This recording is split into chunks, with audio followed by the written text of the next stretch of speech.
Hi everybody! Okay, so welcome to Tea with Mags. I am super excited this time because we have a thing to try. In fact, yes, a tea company from Portland, Oregon called Plum Deluxe has sent me a tea to try for Tea with Mags. So it's really fancy Tea with Mags. I'm also trying out this new format because I thought it might look nicer so you can see how cute my desk is.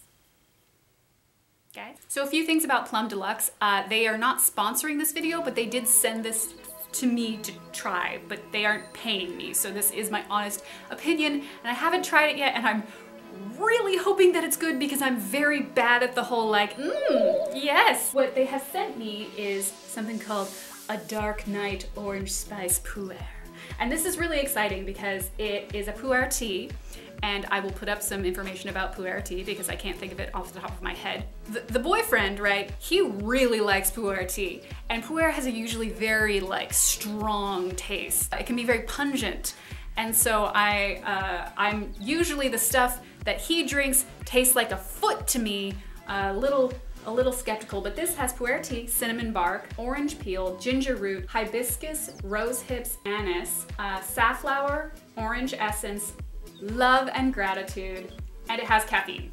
1 teaspoon in boiling water for 3 to 5 minutes. I have set my timer, but I've also started over a few times because of interesting flubs and In my last video about tea, some of the comments were like, oh, okay, we'll get back to that. One thing I did notice when I opened the bag is that usually flavored like black dark teas have a very like sweet, almost candy flavor to them, or not candy flavor, but candy like smell, like, ugh! This did not have that. This is a lot more subtle.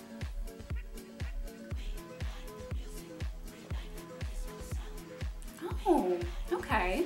As I said, pu'er tea usually for me is like foot tea, and it's just not as like overpowering as the stuff that my boyfriend usually drinks. It's nice, it's like clean. Yeah, I guess that's my usual issue with pu'er, is that it usually tastes sort of like musty. I don't know if that's the right word, but it tastes like sort of funky. But this tastes pretty clean, really crisp. I don't know, maybe if that's the orange peel in it. It's not terribly sweet, and it doesn't have that like candy flavor that a lot of teas have when they're flavored. It's nice hot. I wouldn't drink it iced, definitely. I think if it was iced, it might start getting that sort of funky flavor, but warm, it's like really sort of crisp, almost apple-like in a way, which is weird because there's no apple in it. I'm great at this. This is really good, and I'm so relieved that it is.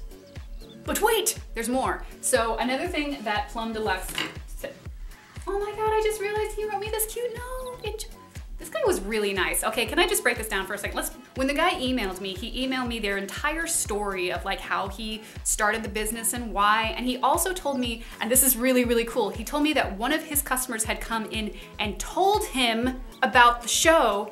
You guys, good job. Do that more.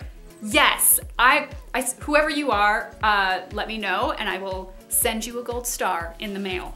But getting back to my original tangent, he told me they had gone through a bunch of my videos and realized that I was having health problems and actually recommended a tea based on, you know, how it could potentially help give me a little bit more energy. And I'm like, that's how you do it.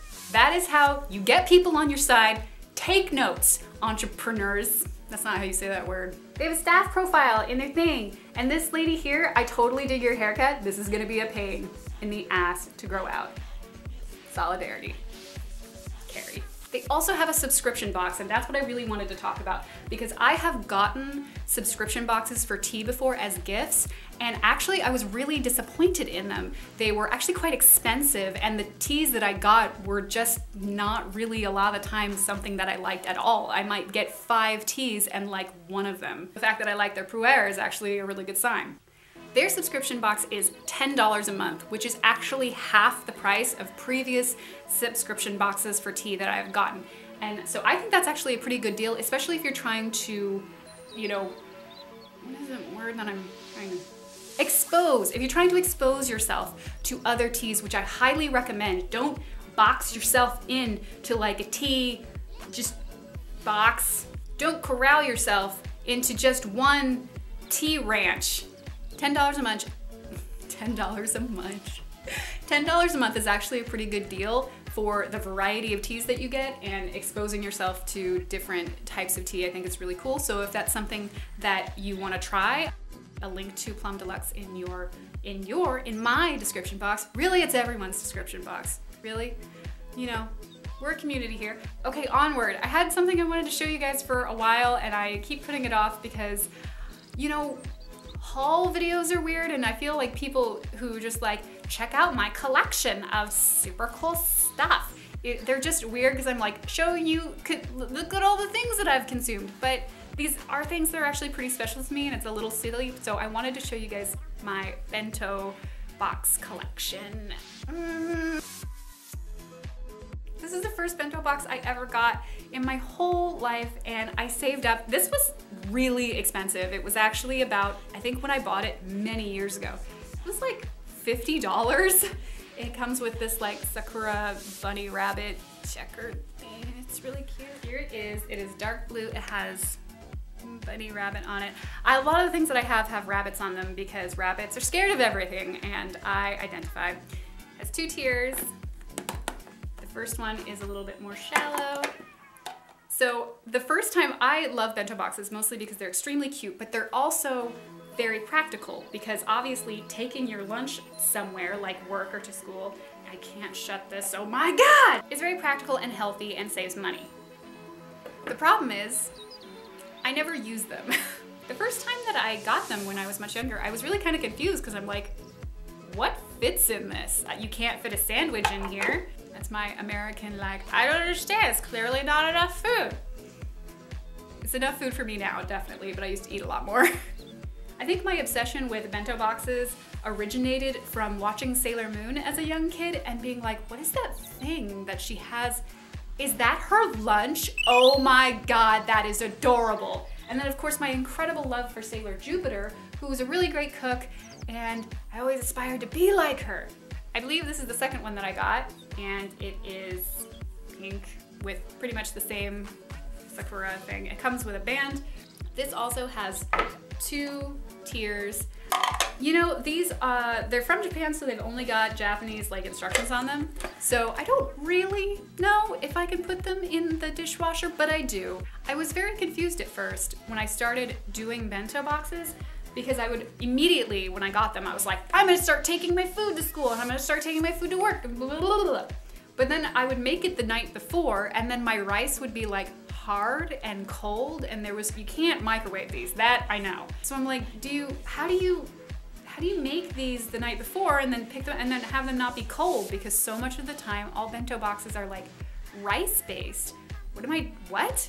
As it turns out, with a bento box, generally you're supposed to get up early in the morning, make all the food for your lunch, and then take it with you, which involves getting up in time to do more than just put on clothes, brush my teeth, and put on deodorant. And that's like, come on. I think I got this one a little bit more recently. It says Cherry Farm on it, which I just love pink things. It's clear so you can see all the food inside.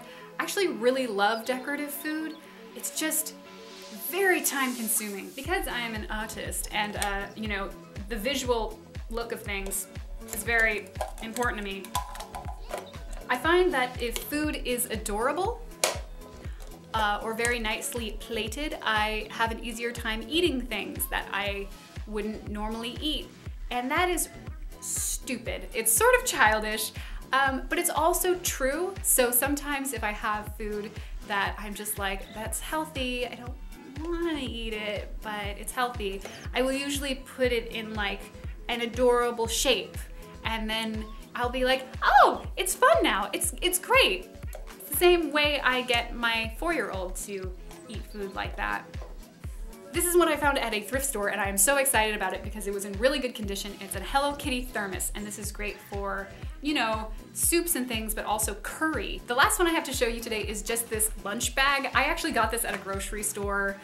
I think it was at Market of Choice many years ago, but it's so cute. It's woven from 95% post-consumer materials, which I didn't even read when I bought it. I just saw this adorable sandwich. Yum! I collect a lot of bento things with the understanding that when my daughter like hits elementary school, I will start making all of her food, because I don't know, many of you are from different like countries that are not the United States, and I don't know if you're aware of how unhealthy and putrid and weird American school, like public school food is. Horrible, just unending access to really, really unhealthy food. So I'm very like, I'm going to make her food every day, which I really, really hope I'm going to be able to follow through with, because that's like life goal. One of my life goals is making lunches. Nana Extreme! You know, I realize that a lot of this seems to be like an infatuation with like Japanese things, but really I just love cute things. And if there's one thing that Japan does well, it's cute things. America does not know how to do cute. Cute, wait, do you mean like so we put tits on it? American companies, you're clearly struggling with the idea of like kawaii and what kawaii is. Hire me, come to me. I possess the skill. All right, well I think my battery is about to die on my camera, so I think that's the place where I'm going to leave off, because I really don't have a choice. So I hope you guys enjoyed the review of Plum Deluxe. I really like this tea, and it's pretty cool. They did give me other teas to review, so I will be reviewing those hopefully in the next Tea with Mags. This will be a series of things. Hope they're good too, because I am really bad about keeping my mouth shut about things like that. Oh, the light's flashing at me. Okay, the Patreon. This show is supported by Patreon, and you guys are awesome. Please head over to Patreon and sign up for $1 a month, and that helps support the show for things like my internet bill and lights and my Adobe Premiere Pro subscription. So awesome. Also, if you want to join the mailing club, you can head over to Patreon. I already said that. And just give me your mailing address, and you can get handwritten letters in the mail, and sometimes riddles and stickers and tea and other things. And it's flashing at me more. Okay, I have to go, but I love you guys, and I'll talk to you later. Bye.